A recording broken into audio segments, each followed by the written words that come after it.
दादी सास। रेवती अपनी सास के साथ सीलमपुर में रहती थी। रेवती के बेटे गगन की शादी कुछ ही दिनों पहले निधि नाम की लड़की से होती है।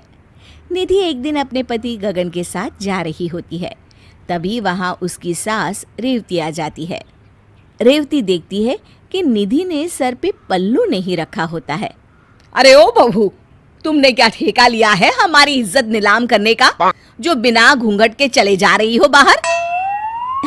मम्मी जी, आज के जमाने में कौन घूंघट करता है?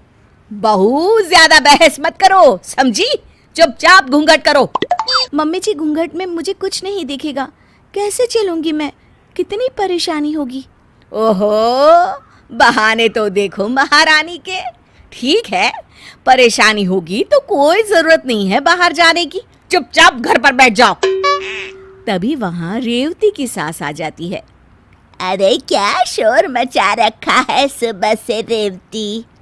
देखिए ना सासू माँ, बहू घर से बाहर जा रही है और घूंघट नहीं कर रही है। तो क्या हो गया, घूंघट नहीं कर रही है तो? और वैसे भी रेवती, अब जमाना बदल गया है और जमाने के साथ हमें भी बदल जाना चाहिए। जमाना बदल जाने से परंपराएं थोड़ी ना बदल जाती हैं सासू माँ। मैं जब आई थी, मैं भी तो हर वक्त घूंघट में रहती थी ना। हाँ, वो तो मैं भी रहती थी अपनी सास के आगे घूंघट में। तुम तो बस कहीं बाहर जाते हुए घूंघट करती थी।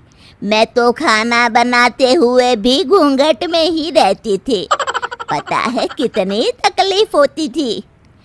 पर सासू माँ, पर कुछ नहीं। निधि बहू, तुम जाओ, ये घूंघट करने की जरूरत नहीं है। धन्यवाद दादी सासू माँ। एक दिन निधि, गगन और उसके पिताजी ताश साथ में खेल रहे होते हैं। तभी वहां रेवती आ जाती है। ये क्या, आप सबको शर्म लिहाज है कि नहीं? आप तो निधि के ससुर हैं और उसके साथ ताश खेल रहे हैं, और तुम निधि, तुम्हें कोई शर्म लिहाज है ही नहीं? तुम क्या बच्ची हो कि तुम्हें ये भी समझाना पड़ेगा?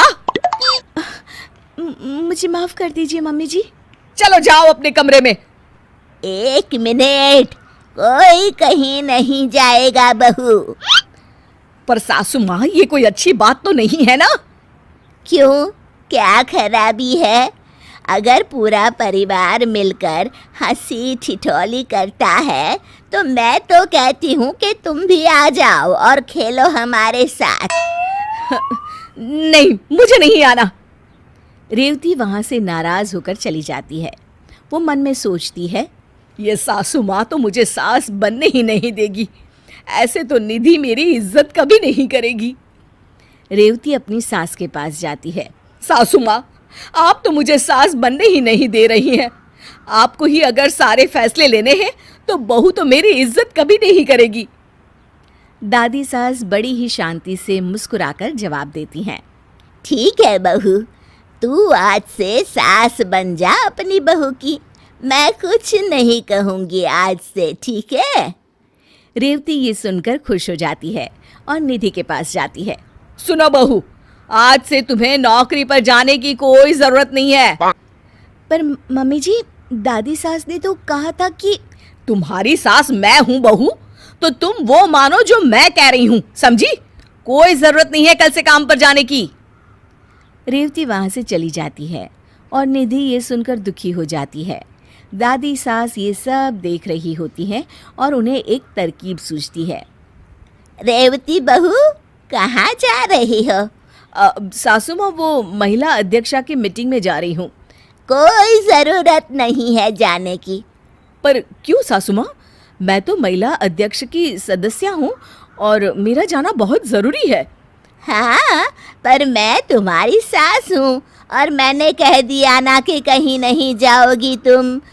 नाम हटवा लो महिला अध्यक्षा से अपना। हाँ, ये सासू माँ को क्या हो गया है? आज तक इन्होंने मुझसे कभी इस तरह से बात नहीं की। दादी सास वहां से चली जाती हैं और रेवती भी उदास होकर अपने कमरे में चली जाती है। शाम को रेवती और निधि खाना पका रही होती है। तभी क्या बन रहा है आज खाने में? सासू माँ, आज हम दाल चावल बना रहे हैं। बस दाल चावल?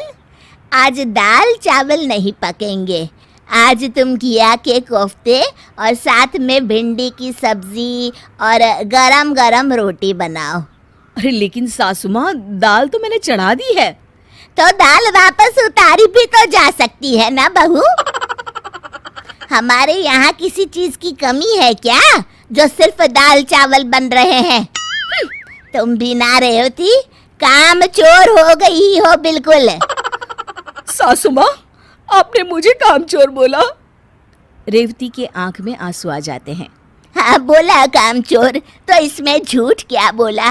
लो अब आंसू बहाकर पति से शिकायत करेंगी महारानी।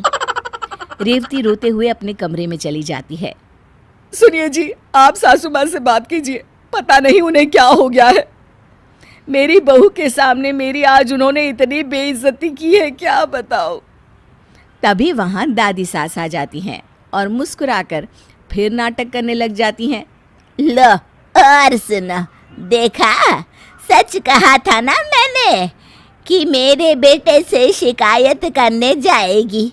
हे भगवान, मेरी तो किस्मत ही खराब है। ये दिन भी देखना पड़ेगा, मैंने तो सोचा ही नहीं था। तभी रेवती कमरे से बाहर आ जाती है। सासू माँ, आपको क्या हो गया है? आप ऐसे क्यों बर्ताव कर रही हैं मेरे साथ? क्यों, मुझे क्या होगा? हुआ तो तुझे है बहू रानी, जो मेरी शिकायत कर रही थी मेरे बेटे से। ऐसी उम्मीद ना थी तुझसे। हाँ सासू माँ, मैं शिकायत नहीं कर रही थी, पर आप ऐसे बर्ताव कर रही है तो। अरे तेरी ही बातों पर अमल कर रही हूँ बहू। मेरी बातों पर? मैंने क्या कहा था आपको? क्यों, तू बोली नहीं थी कि मुझे अपनी बहू की सास बनना है और उसके लिए हर फैसला लेना है?